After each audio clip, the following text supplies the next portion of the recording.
Good evening friends. आज की update कुछ इस प्रकार से। आज हम बात करेंगे दुबई एयर शो की। दुबई एयर शो में भारत का तेजस लड़ाकू विमान दुर्घटनाग्रस्त हो गया है। भारतीय वायुसेना ने भी इस दुर्घटना की पुष्टि की है। इस दुर्घटना में तेजस को उड़ा रहे पायलट भी शहीद हो गए हैं। वायुसेना ने इस दुर्घटना के कोर्ट ऑफ इंक्वायरी के भी आदेश दिए हैं।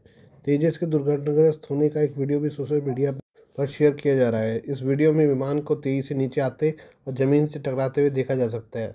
इसके बाद विमान आग का गोला बन गया। ऐसा पहली बार हुआ है जब तेजस विमान किसी एयर शो के दौरान दुर्घटनाग्रस्त हुआ हो। भारतीय वायुसेना ने तेजस के दुर्घटनाग्रस्त होने के कारणों को लेकर अभी तक कुछ नहीं कहा है।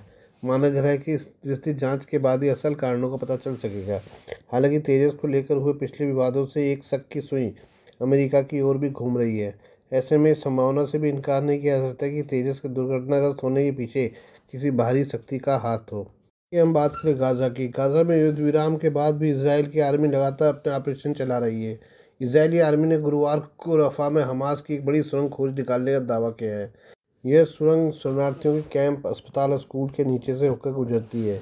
इसराइल डिफेंस फोर्सेस का कहना है कि इसी सुरंग में हमास ने उनके लेफ्टिनेंट हदार गोल्डिन की लाश रखी हुई थी। गोल्डिन 2014 की इसराइल हमास युद्ध के दौरान मारे गए थे। समझौते के तहत इसी महीने हमास ने गोल्डिन की लाश इसराइल को सौंपी है। आईडीएफ ने गुरुवार को एक सुरंग का वीडियो अपने एक्स अकाउंट पर शेयर किया है। वीडियो शेयर करते हुए इजरायली आर्मी ने लिखा है कि 7 किलोमीटर से लंबे हमास के टनल नेटवर्क को हमने एक्सपोज कर दिया है। इसमें लेफ्टिनेंट हदार गोल्डिन को रखा गया था। हमारे सैनिकों ने एक सफल ऑपरेशन में से खोल लिया है। इनके नीचे बसा छोटा शहर। आईडीएफ ने कहा कि उसके सैनिकों ने गाज़ा के सबसे बड़े और सबसे मुश्किल अंडरग्राउंड रास्तों सुरंगों में से एक का पता लगाया। यह सुरंग 7 किलोमीटर से ज़्यादा लंबी और 25 मीटर गहरी है। इसमें रुकने के लिए 80 कमरे जैसी जगह बनी हुई है। सुरंग में शौचालय और दूसरी सुविधाएं भी मौजूद है। साथ ही इसमें हथियार रखने के लिए जगह बनी हुई है। इजरायली आर्मी का दावा है कि यह टनल रफा के घनी आबादी वाले इलाके के नीचे से गुजरती है।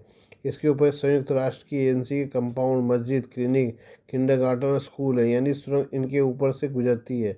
इसका इस्तेमाल हमास कमांडर हथियार रखने और बैठकें करने के अलावा रुकने के लिए करते थे।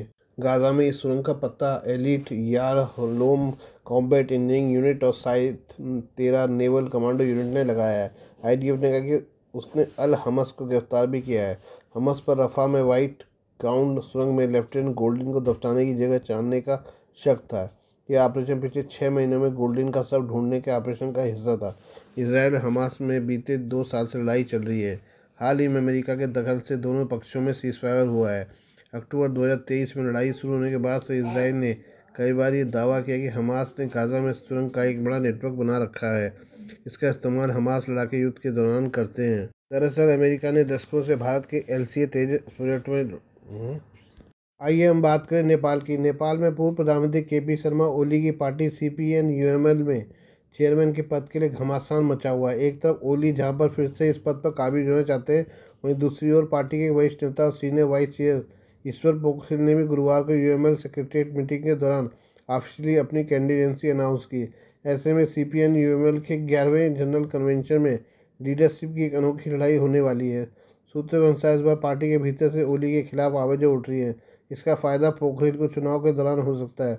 अगर पोखरेल जीतते हैं तो इससे सीपीएन यूएमएल में ओली युग का अंत माना जाएगा। पर हब की रिपोर्ट के अनुसार मीटिंग में मौजूद नेताओं ने कहा कि पोखरेल ने ओली को बताया है कि वह चेयरमैन के लिए चुनाव लड़ेंगे, जिसे पार्टी चीफ के तौर पर ओली की लगातार तीसरी बार की कोशिश की पहली सीधी चुनौती मिल गई।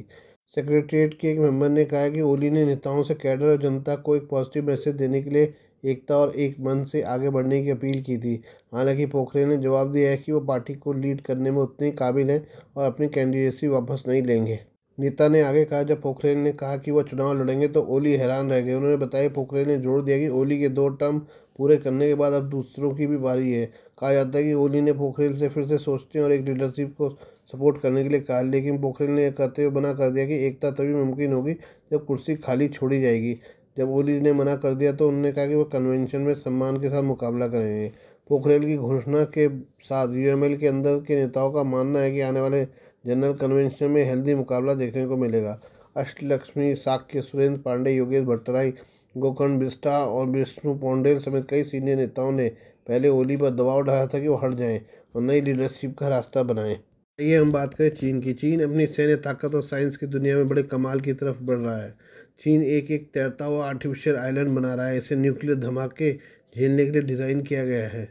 यह 78,000 टन का सेमी सबमर्सिबल ट्विन हल प्लेटफॉर्म दुनिया का पहला mobile self sustaining artificial island है।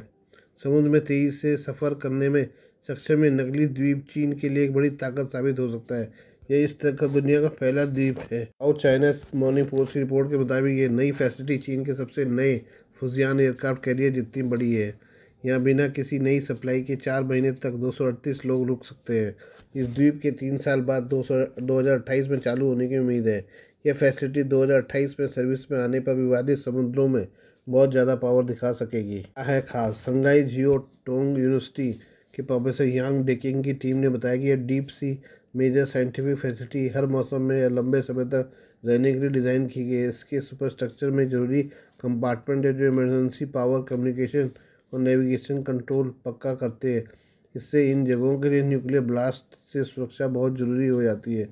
SJTU के मुताबिक इस फैसिलिटी को officially deep sea all weather resident floating research facility नाम दिया गया है। चीन की 14वीं पंचवर्षीय योजना में इसे national major scientific infrastructure project के तौर पर डेजिग्नेट किया गया है। इसे दूर समुद्र में तैरता हुआ मोबाइल आइलैंड कहा जाता है। यह एक दशक की रिसर्च और प्लानिंग के बाद बनी है। दिसंबर 2024 में चाइना स्टेट शिपबिल्डिंग कॉरपोरेशन के साथ यूनिवर्सिटी के डिज़ाइन कॉन्ट्रैक्ट के अनुसार ये प्लेटफॉर्म 138 मीटर लंबा और 85 मीटर चौड़ा, 125 फीट लंबा और 279 फीट चौड़ा होगा, जिसमें मेन डेक पानी की लाइन से 45 मीटर ऊपर होगा।